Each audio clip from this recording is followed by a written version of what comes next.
Hi, my name's Allison Zamuda, and I'm so thrilled to join a second time on 10-Minute Tuesdays with Donna Rusack and Jodi Kryzanski from Avon Public Schools in Connecticut.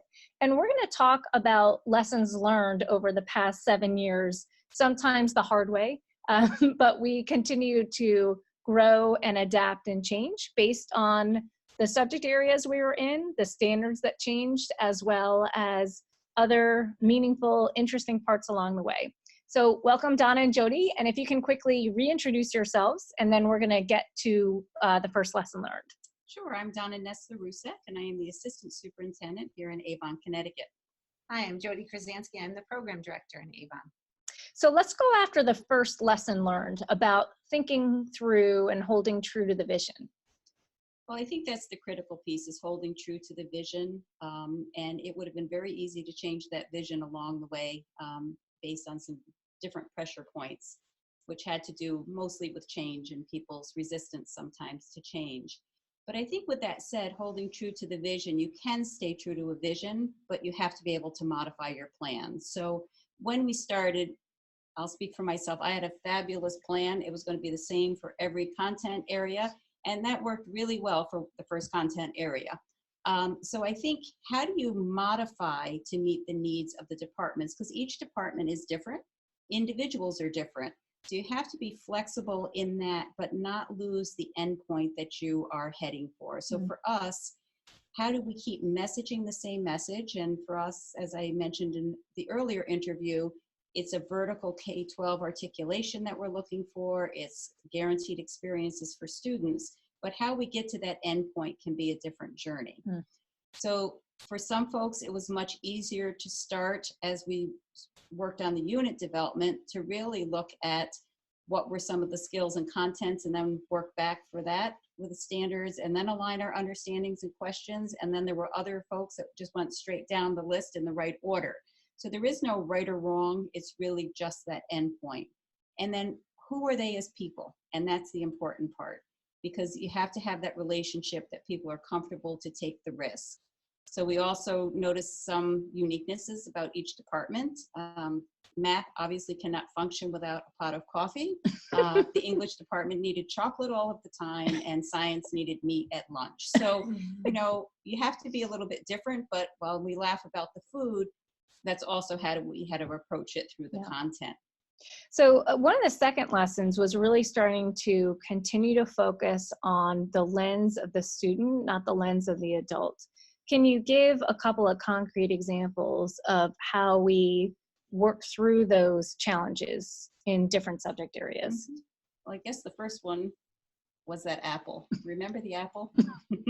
So when we started developing units, K, 1, 2, all did the apple.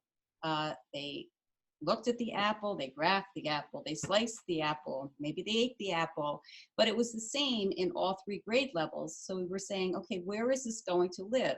Everyone loved the apple activity because included in that was a trip to the orchard. So, you know, we really had to figure out where did it meet the curriculum requirements and strengthen that. And it landed in grade 1.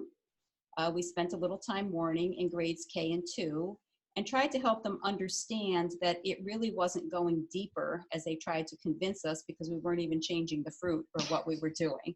So, you know, that was through the lens of the student. And while we chuckle about that now, it was really traumatic for a couple of departments to lose the apple piece. Another interesting lesson that we learned along the way is having an opportunity for people to hear a common message, regardless of who they went to. So can you talk a little bit about not only how the 3 of us worked, but how you also brought department leaders into it, as well as building admin? So we would strategize before every meeting, Alice and Jodi and myself, to figure out our approach for the day. And sometimes there had to be a good cop and bad cop, and we changed that role depending again on group and what was happening. But we also, through this work, thought it was really important and a great opportunity for us to start shoring up and giving more skills to our department coordinators. It's not that they didn't have skills, but their role previously had really just been budget, order the books. So we were trying to increase their skills in the instructional leader front. So we have 712 department coordinators, and they were part of our team, working with us to decide how to move the work forward, leading some of the groups. Needless to say, all of our forward planning wasn't always the most effective. So once in a while, you would see, 3 or 4 of us out in the hallway having a quick strategy meeting because something hadn't gone quite the way we predicted. And I think that goes back to my first comment today about always being ready to modify the plan. So while we had the greatest plan, it wasn't working for that group, but so we would just say, do you have a minute? Eventually it became just an eye look, like let's head for the hall, where we would do a quick regroup so that we could make the best use of the time that we had working together. So the last part we want to talk about is the technology piece and Unit Planner. So when it came to Unit Planner, what were the reasons why you wanted it to be archived or situated in that way? And any lessons you've learned about Unit Planner along the way? First time I saw a Unit Planner, it made so much sense to me because we had become a understanding by design district, so the frameworks spoke to us. So then exposing that framework to our teachers took literally minutes for them to understand and be able to become fairly proficient in using it, because the framework flows very nicely. So that was a big win in terms of having that organizational warehouse for our curriculum. There's other things as we continue to use it that will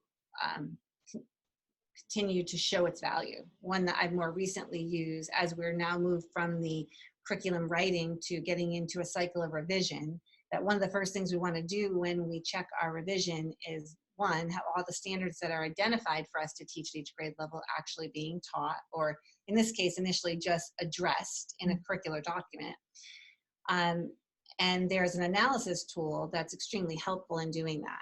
It doesn't only show you where you use it in stage 1, but it will show you where it's been tagged in stage 2 and stage 3 as you more fully use the platform. We're certainly on that path to get to a full, using it with full capacity, but it's certainly a helpful tool. And we had lots of other kind of charts and graphs to make sure, and checklists to make sure we had all the standards covered. This is a nice way to be able to manage all of that when you consider the number of curriculum a school district has and the number of units. Referenced in the first 10-minute Tuesday about the standards and how we organize them and use that for professional development.